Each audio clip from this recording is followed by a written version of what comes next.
Today is Wednesday, September 27th, 2023. I am Tracy Caine with the Oklahoma Oral History Research Program at Oklahoma State University. Today I'm talking to Joe Prichard, a 1983 graduate of OSU, his daughter Katie Walters, a 2009 graduate of OSU, and his daughter Blair Garcia, a 2014 graduate of OSU. We are in their iconic family restaurant Pete's Place in Krebs, Oklahoma. We'll be talking today about the history of Pete's Place, the family involvement in their community, and how they came to OSU.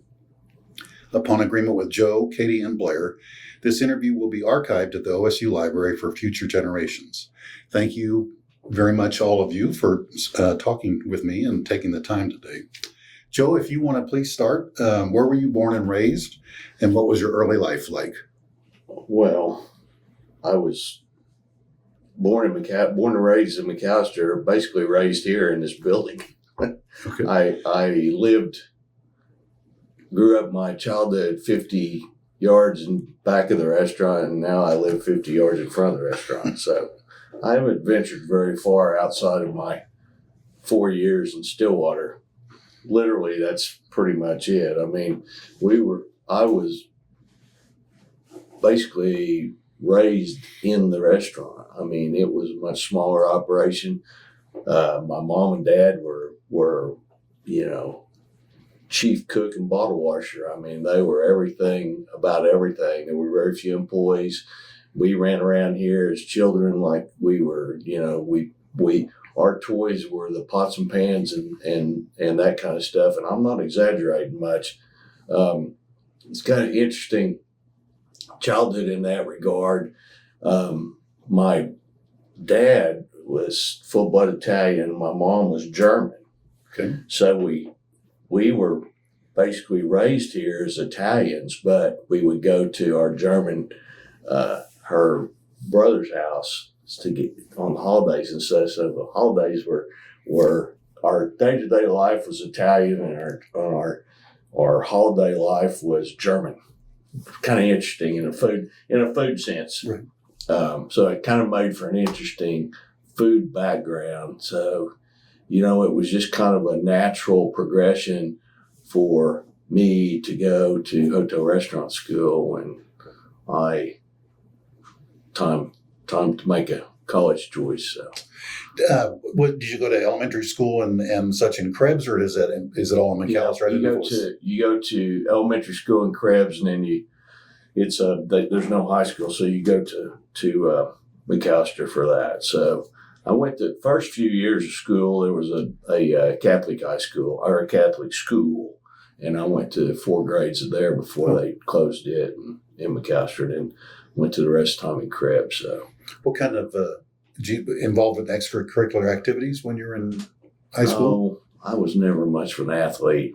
I played a little bit of football, a little bit of basketball here and there, but a little bit of baseball. But I was always the guy that was about 3 years behind my grade in coordination. So that's the most awkward child you could ever imagine. But once you get to college, it's a different story. You're kind of do the intramural stuff and all that and everything. And so I played and all that and everything. I never will. One of my college memories I'll never forget is I was living in the dorm freshman year, and they were going to do intramural wrestling. I said, well, I wrestle a little bit. I might be able to try this. Well, a bunch of us marched across campus. We got the wrestling mat from Gallagher Hall, the real one. Yeah. And, they're in 3 pieces, drug it on our shoulders all the way across campus to Kerr Drummond, set it up in the mezzanine, and it's match time. And I get out there, and the first match, I got pinned in 7 seconds. And the second match, I got pinned in 9 seconds. Never do intramural wrestling at Oklahoma State. There's lots of frustrated wrestlers at Oklahoma State. That's right. Well, going back just a little bit, you talked about growing up in the restaurant, but you want to give a little bit of a background on Pete's Place, when it opened, and some of the history and background on the restaurant? Yeah, it's I mean, in the restaurant business, we talk about famous restaurants and all that and everything, but this place really is a part of Oklahoma history, Mm-hmm. and even further back than that, I would argue it's an American history story. My grandfather basically started this in 1925 when he couldn't make a living any way else, where he was injured in coal mines. Well, he was working in coal mines because that's how Italians got to this corner of Oklahoma. Okay. They basically imported the Italians as somewhat slave labor, not necessarily that term, but they would come to work in the deep coal mines of southeast Oklahoma.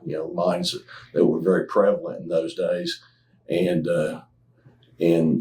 so he was injured in the mines. But it was the story of America. They little pockets of Poles and Czechs and Italians and French, and wherever they gathered. They came to for some function somewhere in the country. Whether it grow wheat or do this or whatever the case may be. So they would write home and gather more family members, and they would, they spoke a language, so they gathered together and such. And that's how, at the turn of the century, there were more Italians that lived in Krebs than anywhere in the United States except for Chicago and New York. Hmm.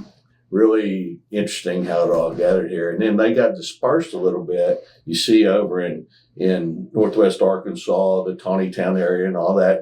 And if you look at the little parishes that are there, the little parishes were all built, they're all exactly the same. They're all built by the same floor plan. And there's one of those in Krebs here. But so he basically started the restaurant in 25 when he got hurt. So he would start in these little rooms. This room we're in now is a new construction, but it was his home. So he would take a couple of rooms out of his home, and he started serving homemade beer to them. Very unusual for an Italian deal. The story that's told is that the Italians learned how to make beer from the Indians that were here. Okay. And that's why they call it Choctaw beer. If that's true, nobody really knows. Probably what happened was a German or a Belgian or a Czech monk probably showed them how to make beer, but they made beer all over town. And they would do exactly that. They would serve it and he wasn't the only one. There were numerous people around town doing that, serving for the miners at the end of the day. And they'd come in, they'd sit down, they'd have a cold beer, and then they'd take their lunch pails and put them on the table and share what was in their lunch pail, cheeses and meats and such. Same way the Italians eat today. I mean, hard cheese and hard salami. Mm-hmm. And so he kind of figured out in a short amount of time that he could maybe sell them some of that food. Blah, blah, blah. He would, the stray chicken would be running around, and then there would be fried chicken on the table. Sure. And that kind of stuff. And one thing led to another, and in short order of time, he ended up with a restaurant. So, 98 years later, here we sat. I digress a little bit, but do you have a big 100th anniversary plan? Well, we're thinking about it. We got a couple years to get it done, but we don't really know. I don't think we know when actually you want to say it started. Right. So we've decided his birthday, yes. We'll use his birthday. Oh, that's great. Anniversary. Yeah. June 28th. 29th. June 29th. Yeah, so we'll use that we'll use my grandfather's anniversary. So that's great. So, I'm third generation. My dad did it, and the girls are fourth generation. So, your grandfather and his wife were the ones that started the restaurant, right? And it continued through the Depression. They were able to make a living during that time. They did. They had simple ways, and if you'll note that geographically, the lake, Eufaula Lake that we're 30 miles from, or actually 5 miles from parts of it, but it was not here yet. So it's kind of a different life. There was before air conditioning, before the lake. So they would close for 2 or 3 months during the summer months and do maintenance on the restaurant. It was a one-story building, one-story home, and they operated, in the rooms and lived in some of the others. And then they built a second floor on and lived in the second floor and operated the business downstairs. My grandfather died. See, I was born in 61. He died in 70. Okay. So I have memories of him, but I don't have memories of him when he was that vibrant, young guy in the restaurant. So. Was he still involved in the business when you were young? Do you remember? Oh, well, he had a stroke at some point.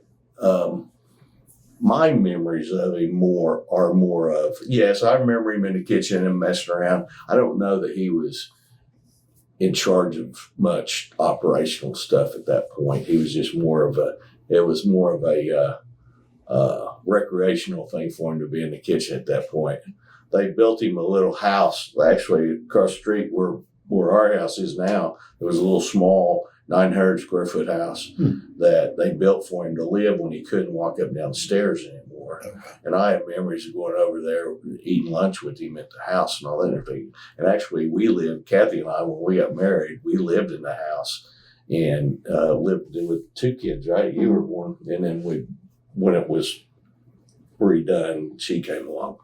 So I'll be darned. Yeah.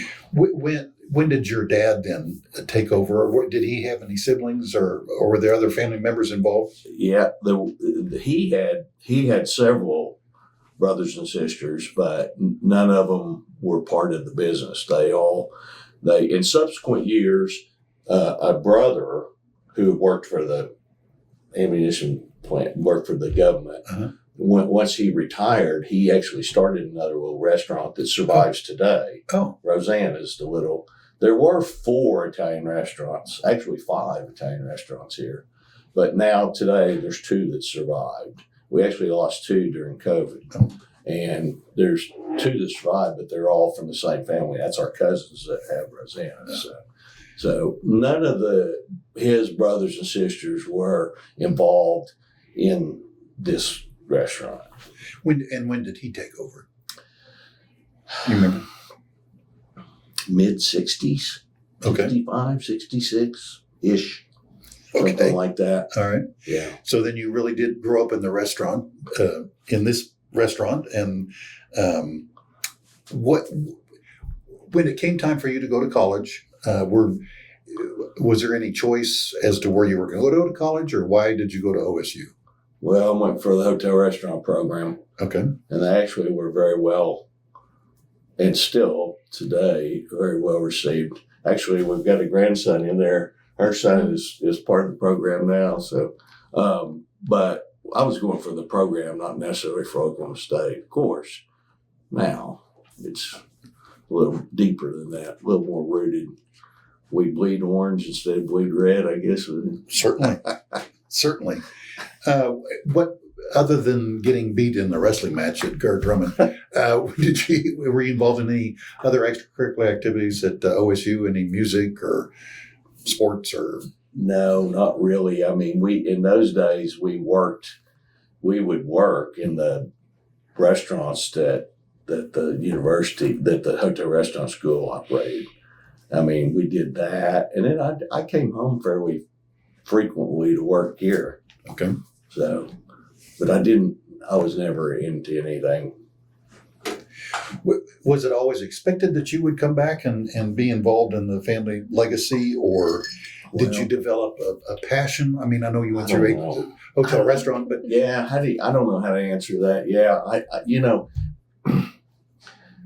I think it's a good thing I did. And I've never really had any question of that. I don't know there was no pressure on me to do that. Okay.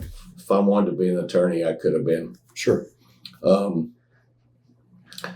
They didn't pressure me, but I don't think I ever thought about anything else. So I'm not sure I really answered that question, but it's just kind of, it's one of them unknown kind of things. Well, you obviously have a strong desire for food and the hospitality industry and that sort of thing, other than the fact that it's deeply rooted in your DNA practically. Where does that passion come from? I mean, I don't know. Probably the biggest business influence on me was when I became involved in the Oklahoma Restaurant Association. Okay. So, the old saying is, you tell your kids, you got to be careful who you run around with because you are who you associate with. Well, that's true when you're an adult too, right? Mm-hmm. So when you are asked to participate in an organization of your peers like that, and that can't help from rub off. You are who you associate with. So you associate with successful people, and you kind of by osmosis kind of become those success and the traits that those people present. I always like to tell people there are very few original ideas in the restaurant business. So if you have one that you think's original, just look around a little bit. So. There you go. I was going to ask you why you thought Krebs was a mecca for Italian food, but you've kind of already answered that. But yeah. What makes a great Italian food? Simplicity. We never, you contemplate, you get asked occasionally, and you contemplate how it survived, how this restaurant survived for so long. I think it's more a combination of things. And, we never claim to be the best Italian food on the planet, but we strive to be quality and consistent. So that's a whole lot harder. The consistent part's a whole lot harder than people give credit to restaurants for. You always worry about restaurants when they're slow, not when they're busy. Mm-hmm. When it's busy, it takes care of itself. It's a machine. I also think because we are a family style, where That's it's unique. Yep. It's an experience. It's an experience to come to Pete's Place. Sure. We do have several regulars that are locals that come to Pete's Place on a Monday night to eat dinner just because it's Monday and they're hungry and they want spaghetti. But 90% of the people that come to Pete's Place come for an occasion. They come every year for their birthday, their grandparents brought them, their parents brought them. Generational stuff. Yes. Yeah. And so I think that it's an experience, and we have a long line of people that have came here their entire life as well. Yeah, it's kind of cool when you see 4 generations of people dining together, because that's just kind of how it happens. Sure. And we embrace a lot of restaurants freak out when there's anything bigger than a 4-top, but we embrace that. So we have lots of places, this is basically a 6-top we're setting at here, but, and that's why we've kept these little private room things going through the years, is that that's kind of the way it started. So, this is not the cheapest way to have it. It's unique to us. It's very unique. And being in the middle of nowhere, I think, is unique too. It's like an adventure.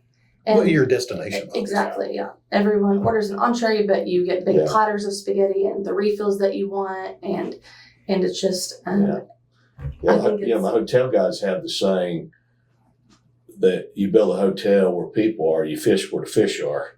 Restaurants don't really have to do that. We can be in the middle of nowhere and be a destination. People seek them out, And if you'll think about it, there's places all over that as you travel around the country, there's things like that all over. Certainly. You go your way to find one. Well, and I think another unique thing is that we've survived and thrived through the generations, but we're open 7 days a week, and at any time during the time Keith's place is open, there's at least minimal one family member working at all times. Okay. I mean, my sister and I work the weekends, and we have opposite days. So during the week, we work the evenings split. And my cousin, our mom's brother's daughter, is our day manager, so she's here during the day for us. So there's always a family member here, which I think helps the. Oh, sure. Yeah, it kind of caught us during the pandemic and the ERC stuff where they were excluded. I think they changed it. They went back and adjusted it. That was after. If you were a relative, you couldn't and receive there was the like tax 9. credit. There were like 9 people we could include in Because the deal. both my husband and Blair's husband both work at Keith's place. Oh, So, okay. It truly is a family affair. Okay. and like our mom went to Oklahoma State with him. They did it in high school and they went to Oklahoma State together. She was an elementary education major. And she actually taught school until she got pregnant with my sister. 9 years she taught, I think. 9 or 10. 9 or 10 years. And so then she still, when she taught school, she would still work here on the weekends. But once she got pregnant with Blair, she quit teaching school and just worked at the restaurant full time. So our mother also works here. Wow. That's great. When did you take over from your dad? Well, Or was it a gradual thing? Or No, it was sure enough not gradual. I didn't even go to my graduation ceremony. It was time it was holiday weekend. at OSU? Yeah. They graduate on Mother's Okay. Day weekend every year. And so Struggle. yeah, they basically pretty much January of 1984, they threw me the keys and he ran for mayor and never looked back. Of Krebs or McAllister? Krebs. Okay. Yeah. He was mayor when I was a child for many years, and he ran again later, after I come back. So, no, it wasn't gradual. Okay. There was no gradual to it. Okay. He was ready to run. This stuff it's a great industry and a great passion, but man, we call it the grump factor. You can get the grump factor.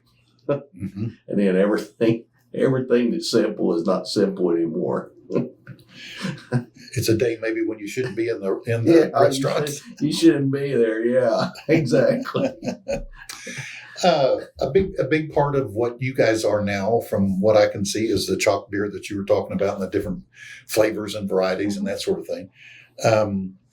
You talked about it being made back in the 20s when it wasn't really exactly legal in Oklahoma to do that sort of thing. When did you legally begin brewing beer? When small breweries were actually allowed, or exactly? Well, they were allowed in Oklahoma in like the mid '80s, late '80s. We didn't do this till like '93. Yeah, it became 95. I thought is when we started. Well, sometime in the mid '90s, we put a little brewery in and started making the beer again, and that has now morphed into a separate business. We split the businesses because of the liquor laws in state were, somewhat, nowadays you wouldn't have had to do that, but pretty archaic liquor laws, and so we split the businesses. I'm not even sure when we split them, 2000, something like that. But we made a separate company. Well, at the time, to make strong beer, when there was strong beer, and it wasn't really strong beer. But anyway, you had to separate the companies, and we had to have somebody to own the company that was to be 21. So we had to wait till our son, who also went to Oklahoma State Hotel Restaurant School, became 21, and he basically took that business. Well, fast forward, he goes to Oklahoma State, graduates, then goes to law school. So graduates law school, plays DA for a year or two, then decides he wants to try to run the beer business. And that's kind of where it is today. He's bought another brand from Tulsa. This pretty famous it's now become a pretty famous world brand, I guess. And so that all got spun off, basically. Big corporate business here. We're spinning things off. Well, and so the beer is more widely available rather than just here. Yes. I think I read it was available and became available in Georgia and just all over. The company, he basically bought Prairie brand, Prairie Artisanal, and they sell in 38, 39 states, maybe more states now, but several countries. Yeah, all over the world, yeah. Basically every continent in the world. They ship beer all over the world. Oh, that's terrific. That's terrific. Has the restaurant won some awards have over the years, either locally, statewide? Oh, there's, I don't know about awards, but there's been numerous magazine stuff has been written and stuff throughout national publications and all the local publications and such. So, I mean, it's that's just the nature of an old restaurant. Yeah. They're so unusual to be old that they draw attention. Certainly. You said your dad was mayor. What other community involvement do you have? Anything in particular? Anything specific? Well, I mean, my dad was actually, in the time that he wasn't mayor, he was elected to the VOTEC, the VOTEC board that's in this corner of the state. But furthermore than that, he was like one of the founders of the VOTEC system in Oklahoma. Oh, okay. Well, if you'll remember the era we're talking about, Carl Albert was Speaker of the House. Mm-hmm. So when they were trying to gather money in Oklahoma to start that system, there was an in with him and Francis Tuttle and a couple of the others they went to Washington several times to lobby for the VOTEC system, so that very lucrative, well-funded VOTEC system that is in Oklahoma today and known as it in Georgia as the two most prominent systems in the United States. That was all driven by that was his community involvement. Oh, that's true. Our community involvement, and today we still kind of quasi involved in that whole VOTEC system, just because his name's on buildings all over the state, and so kind of. Well, and I know some of the different career tech locations, like Francis Tuttle does have. Yeah, they call it career tech now. I can never get that. Well, I'll never, till I die, I'll never call it that. But I know that they have a culinary arts program. Yeah. Do they have a school down here? Or do they do any of that? No, they did. They never did the culinary arts thing or any kind down here. But they have some really good culinary art programs at the career tech.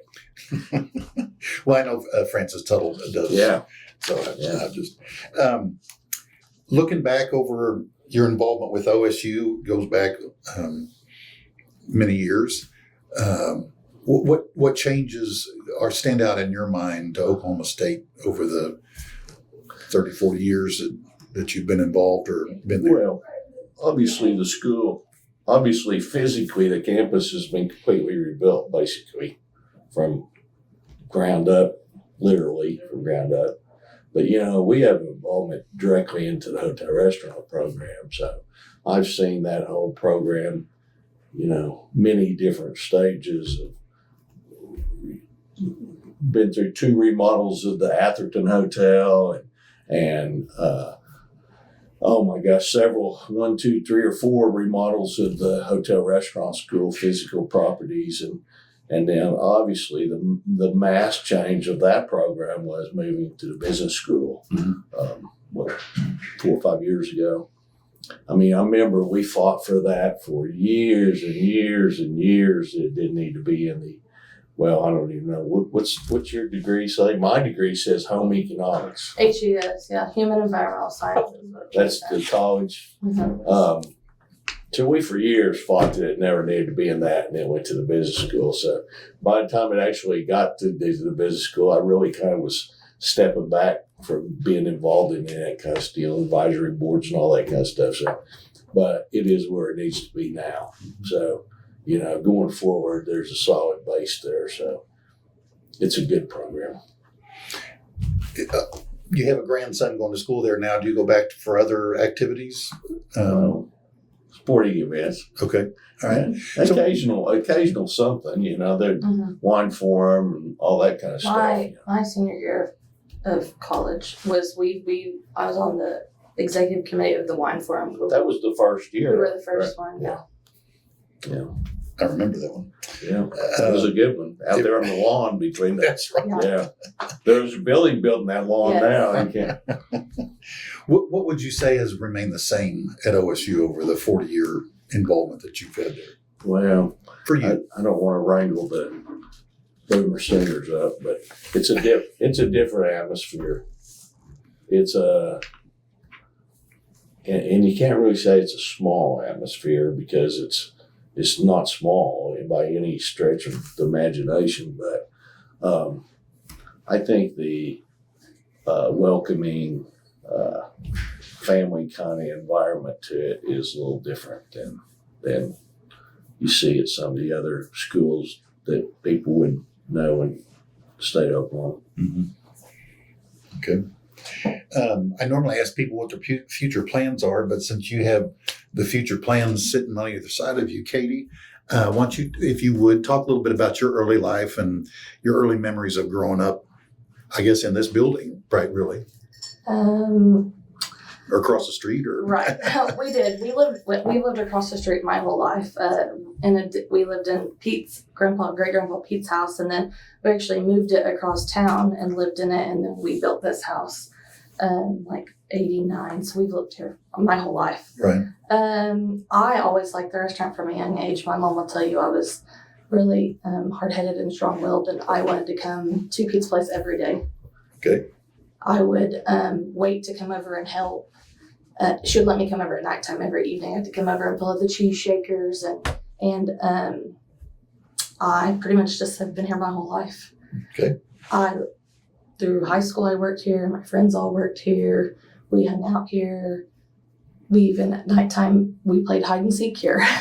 But then I went to college, and I liked the restaurant. I really don't even know why, but when I went to college, my mom and I went to enroll, and they were like, okay, you have to declare your major that day you enrolled. And I was like, I hadn't really thought about it, and my mom was like, well, just pick one. And I was like, I don't know. And I just felt really pressured, and I was like, I'm stressed. I don't know what. And I actually didn't, my hospitality and tourism, they call it now, HRAD, whatever, was not my first major. I actually was an interior design major for one semester. And it was not for me. And I quickly changed. And then I became an HRAD major. And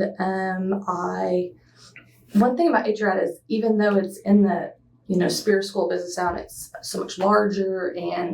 But when I was in school, you had the same 20 kids in all your classes. Mm-hmm. You're in this giant university with several thousand kids, and you have the same kids in all your classes. Your teachers are your friends. You have all the same teachers, and it's real tight-knit little community kind of in a big area. And some of my best friends I went to school with and are still my friends, and we had all the same classes together, and we just did everything together. They were all in sororities. I actually wasn't, but I had so many friends that I had met from them being in sororities and things, but us HRAD kids hung out together all the time. We did everything together, and then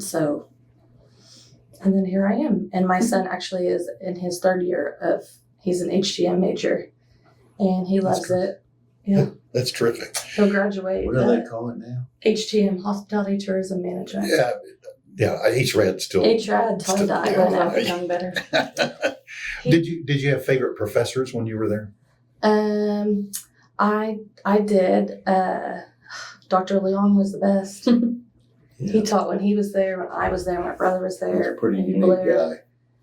He just retired about 3 years ago, didn't he? Uh-huh. Jackson had him. He knew who he was too. He was a staple. Mm-hmm. Yeah. There. I remember he cleaned his office out when he retired, and he found a bunch of old Pete's Place stuff, and he just was insistent that he bring it to me. the sweetest guy there ever was. Oh, that's terrific. And you could go eat at the Crepe Merle and see him Yeah. after school. He was the greatest. But then we had Dr. Slevich. She came. She was actually a student when I was a freshman, and then she became a teacher, and she still teaches there now. And she's one of my son's favorite professors. He loves her. That's terrific. So, You said you were involved with the wine forum, the first wine forum. So were you involved with the Distinguished Chef Series then as well every semester? Yes. Those were always fun. What lot of work, but fun. Were you ever the front of house or back house or wine manager or any of Yes, those? I was front of house. Front of house. Okay. All right. And good memories, memories of being exhausted. What? Yeah, it just, all my friends were like dead that week because it's a lot of long hours. But I came home on the weekends and worked, and I had a lot more restaurant knowledge than any of my friends. And so it was a lot easier for me, and I just, it just seemed more natural to me. And so it wasn't that awful to me, but my friends were really, it was a lot for them. It's a family business, and you've been involved for a long time. But what's your passion for restaurant and hospitality? I mean, what drives you? What makes you want to get up every morning and come? Oh, I don't know. I guess a lot of people have jobs that they don't like, or that they're like, oh, I have to go to work. But I don't not like coming to work. It's always something different. You know, some days we have lots of banquets and some days we don't, but you always see different faces. Some are new and some are familiar. But I don't know. I enjoy it. And maybe it's just because it's something I've done my whole life and it's normal to me, but it's just like my family. Like if Jackson comes home from college, he works. My husband runs the kitchen. He started working here when he was 16 and he's almost 40 now. So he's been here a long time. And we have a 5-year-old and she thinks that she works here. You know, she comes and runs around and is a staple here too. She thinks that she owns the place and runs everywhere, and it's just a family affair. All the kids are here hanging out, and I don't know, it's just our life. It's maybe strange to some people, but it's been our life our whole life. Does she play hide and seek too? Oh yes. Okay. She loves it. She plays what she calls hide the pencil, and the little hostesses up front play with her all the time. That's good. She knows everybody. Everybody's her friend. That's good. That's good. Sounds like she wants to be front of house as well. Yeah. Oh, probably so. Blair, kind of the same questions for you. I know you don't like to be on the spot, but was there ever any thought that you would go to OSU or would go into HTM, HRAD, whatever? Not really. I mean, I picked it from the beginning. I did get a child development minor also. Okay. I've always liked the thought of like owning a daycare, and I thought I might want to go that route in life at some point. So I started that while I was in college too, just in case, but that path has kind of passed in life. That's a little more, just not really my passion anymore. Like I thought it might be at the time. Sure. So. Sure. And what activities were you involved with at OSU? I did 2 wine forums, and wow. I mean, I'm sure a lot of other things that I have a really bad memory. So my life's kind of a blur. Well, you had to work in the chef series thing. I don't think anybody had any choice, do they? Honestly. When you're like a freshman, there's no choice. But by the time you're a sophomore, it's kind of like I'm a sure I volunteer did. basis. And Yeah, I wasn't sure how that worked with the students, whether if you were involved in so enrolled when in you're that like program. your freshman year, you're in what they call food prep. It's like basic lab, and you're like the slave. You work Like that lots food and, shopper. and you help the chef and prep and this and that, and then you go to like one class you are a waiter at Taylor's, and so when the wine forum or when the chef event is that, I then do you wait remember doing tables and you work the front of the house. Okay. Those are like basic freshman classes. And then after that, it's kind of a volunteer basis. So you can choose what Yeah, you like wine form was a class, like you had to enroll in. Okay. The first time I did was freshman year. I was on like the food committee, like help prep the food, clean the dishes, all that. And then the second time I was on the wine committee, or maybe the event committee, I'm not sure. My best friend, we did HRAD together, and I just kind of followed her lead, and I'm not very good at like jumping into things. So what she did, I just went with her and learned along the way. So Do you have a favorite professor other than what you've already talked about? Anybody else or that stands out? not really off the top of my head. Okay. Your dedication to Pete's Place, is it difficult to work with so many different family members? Just ignore the fact that they're in the room. Or does it just seem so normal it doesn't? No, it's just normal. Okay. We kind of all have a divide and conquer attitude. Like, there's a lot of things that has to be done around here, so we all just have our own jobs and we do them, and it all just goes together. That's kind of, we all have different things that we do in the restaurant, and they all have to be done, and so we all have different jobs. Now, you split the front of house responsibilities. Is that what you said? She's more like mostly in charge, and I'm like under her. Okay. She's mostly in charge. And what does your husband do here at the restaurant? She doesn't like to be in charge. That's right. He works in the kitchen also. Okay, and your husband's a kitchen manager. Yes. And is your wife still involved? Or Okay. you had told me earlier that the girls were kind of taking things over as you slowly sank into retirement, which I look kind of like That's that. kind of a lie.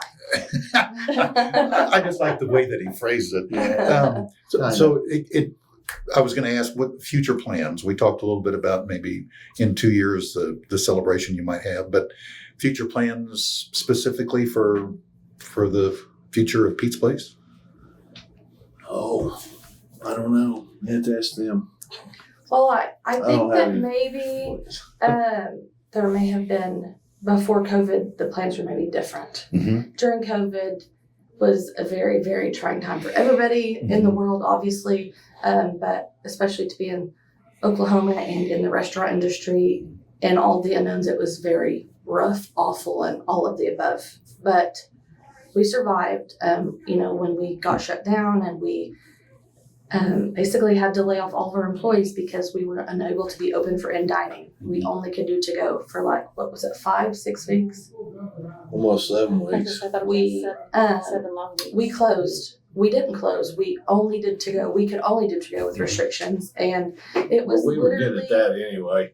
We do a lot of carry out, so we were good at that. But we were worried, are we going to be able to keep our lights on? Are we going to be able to pay ourselves? Are we going to be able to do anything? Because there were so many unknowns. But we, it was literally just us family. There were maybe and a Thomas. couple, 2 or 3 non-relative employees, and Mhm. just the relatives. And we were open from 11 to 7 every day, and we all worked open to close every day for almost 7 weeks. And it was rough, Oh, yeah. beyond rough. But we made it, and it taught us a lot of things, but it also just changed a lot of things. It's just a different world now, and Sure. the lovely rising food costs continually, and it makes it's a battle every day, and probably will be for a long time. There's a couple things that will just devastate restaurants: inflation and recession. Those are the big two. There's probably more effect because the inflation has been so centered on food and not other things, clothing and all that's been food. So the inflation has really hit restaurants hard. Yeah. There's no special government programs, no PPP money or none of that kind of stuff that's out there to help restaurants through inflationary times. It was all out there and it rightly so was there during a pandemic situation. But these are somewhat normal business cycles, but this is not normal in the inflation has been COVID so just changed directed the world. at food, Mhm. Well, and and with the COVID changes as well, with the whole labor pool being kind of turned upside down and everything.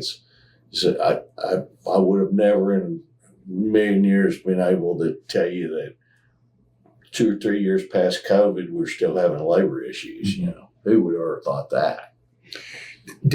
you said you were open for to-go business. So people were able to call in, place an order, and then would you carry it out to the car then? Yes, we had curbside. Did you do any? They could come in, but most people got it at the car. Chose curbside. Yeah. And that's stuck, So people do that to this day? Yeah. Yes. With the number of families that you said have been coming here for generations, did you do any delivery during COVID? Did you ever offer that? No. We Okay. did not. Okay. We were very, very, very thankful and fortunate that the to-goes that we did were insane. Mhm. And we were able to pay our bills and sustain. And I mean, it's not like we were We did, making tons of we money did that 50% of the volume by to-goes, of a normal volume would carry out. which is And a lot. anybody that's ever been involved in a restaurant would understand what that means. Yes. That's not the normal way it No, not functions. unless you're McDonald's or something. Yeah. I mean, Well, but yeah. a full service restaurant Yeah. is not intended Not quick to do service. that. Yeah. And so it was crazy. You brought up a good point about food costs. How does that impact what your plans are for the family style meals that you serve? Makes Being it that- difficult. Right. Have you had to change or well, I don't know. No, how do you pivot on but that? I'll tell you, we've had discussions for the first time in history.